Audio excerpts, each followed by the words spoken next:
ओम नमः शिवाय। हर हर महादेव। प्यारे भक्तों, आज आप श्रवण करें फाल्गुन मास कथा अध्याय 23।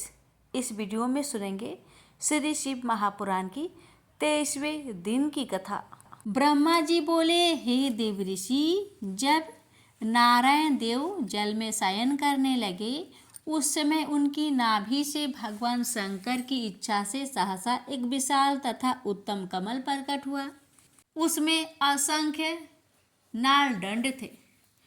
उसकी कांति कनेर की फूल के समान पीले रंग की थी तथा उसकी लंबाई और ऊंचाई भी अनंत योजन थी। वह कमल करोड़ों सूर्य के समान प्रकाशित, सुंदर, संपूर्ण तत्व से युक्त, अत्यंत अद्भुत, परम रमणीय, दर्शन के योग्य तथा सबसे उत्तम था। तत्पश्चात कल्याणकारी परमेश्वर सांब सदा शिव ने पूर्वक प्रयत्न करके मुझे अपने दाहिने अंग से उत्पन्न किया। हे मुने, उन महेश्वर ने मुझे तुरंत ही अपनी माया से मोहित करके नारायण देव के नाभि कमल में डाल दिया और लीला पूर्वक मुझे वहां से प्रकट किया। इस प्रकार उस कमल से पुत्र के रूप में मुझे हिरण्य गर्भ का जन्म हुआ। मेरे 4 मुख हुए और शरीर की कांति लाल हुई।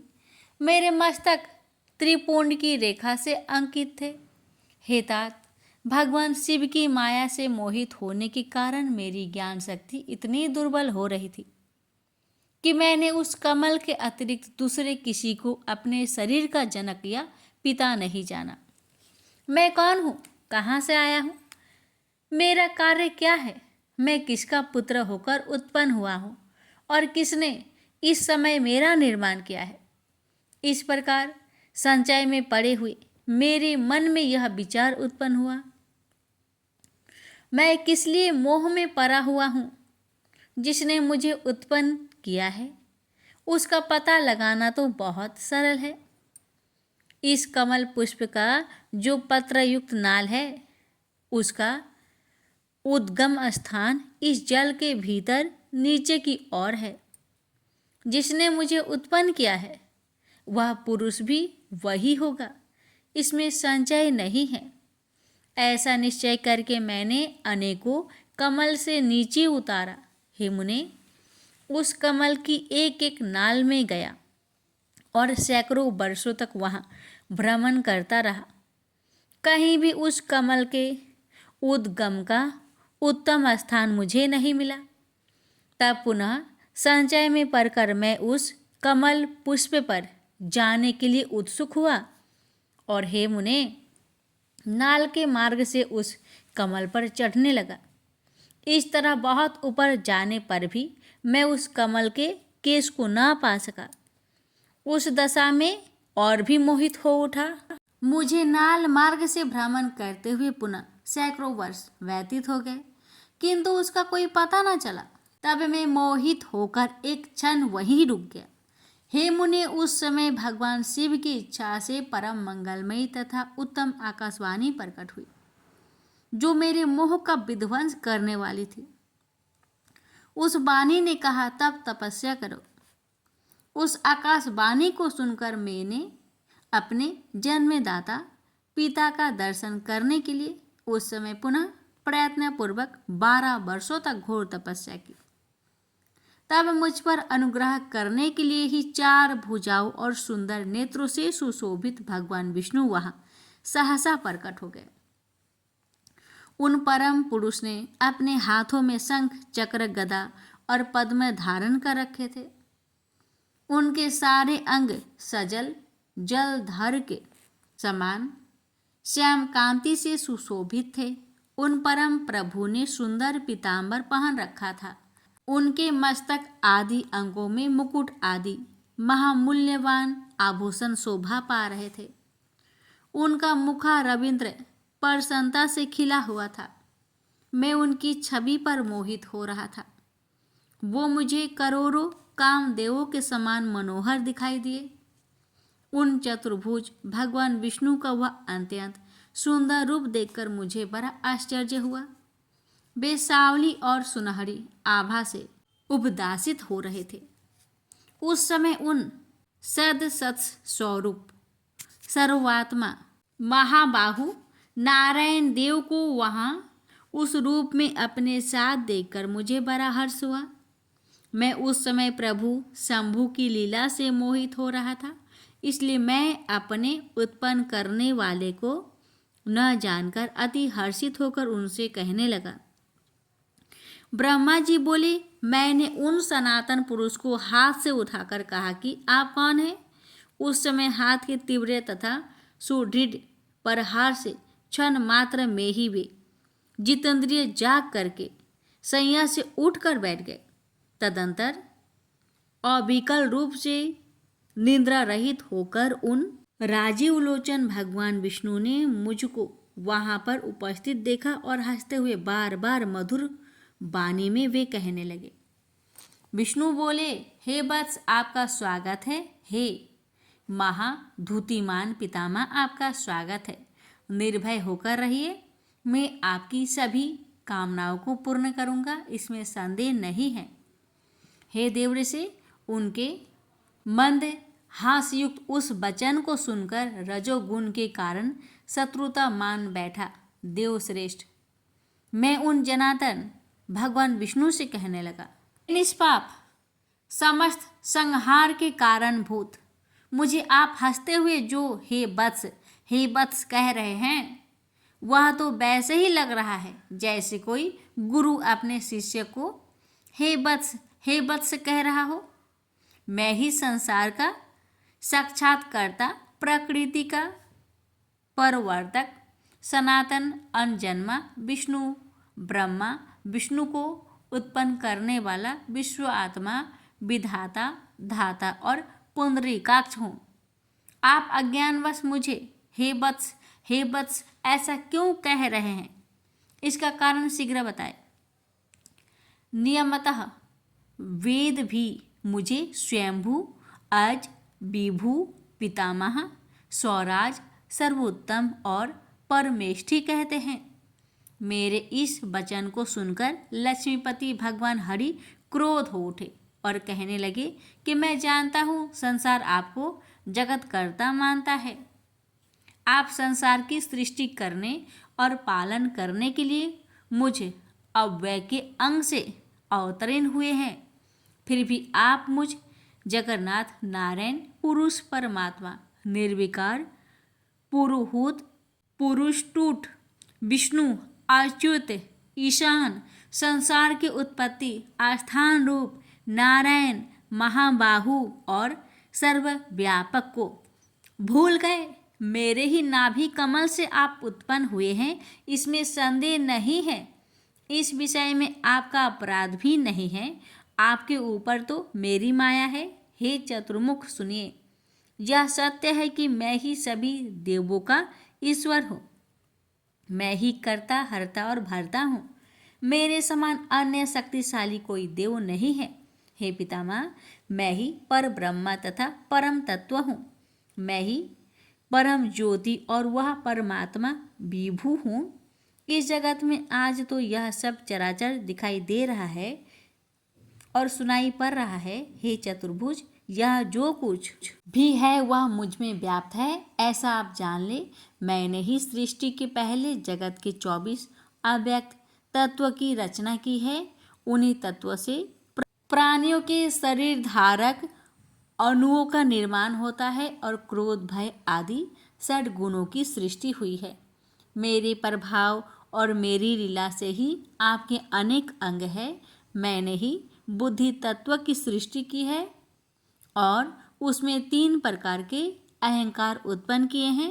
तदंतर उसमें रूप, रस, गंध, शब्द, स्पर्श, इन 5 तंत्र मात्राओं मन एवं चक्षु, जीवा, घ्राण, श्रोत तथा त्वचा, इन 5 ज्ञानेंद्रियों और वाक, पानी, पाद, पायु, उपस्थ, इन 5 कर्म इंद्रियों, क्षिति, जल, पावक, गगन और वायु, इन 5 महाभूतों तथा अन्य सभी भौतिक पदार्थों की रचना लीला से ही की है।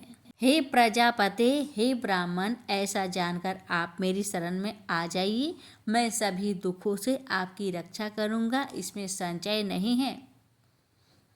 विष्णु भगवान का यह वचन सुनकर ब्रह्मा जी को बहुत क्रोध आ गया और माया के वशीभूत हुआ मैं उनको डांटते हुए पूछने लगा कि आप कौन हैं और किस लिए इतना अधिक निरर्थक बोल रहे हैं। आप न ईश्वर है न पर ब्रह्मा है, आपका कोई कर्ता आवश्यक है। महाप्रभु शंकर की माया से विमोहित मैं उन भगवान विष्णु के साथ भयंकर युद्ध करने लगा। उस प्रलयकालीन महासमुद्र के मध्य रजोगुण के कारण परस्पर बढ़ी शत्रुता से हमारा और विष्णु का रोमांचकारी युद्ध होने लगा। इसी बीच हम दोनों के छिरे विवाद को शांत करने के लिए और ज्ञान प्रदान करने के लिए हम दोनों के सामने ही एक लिंग प्रकट हुआ।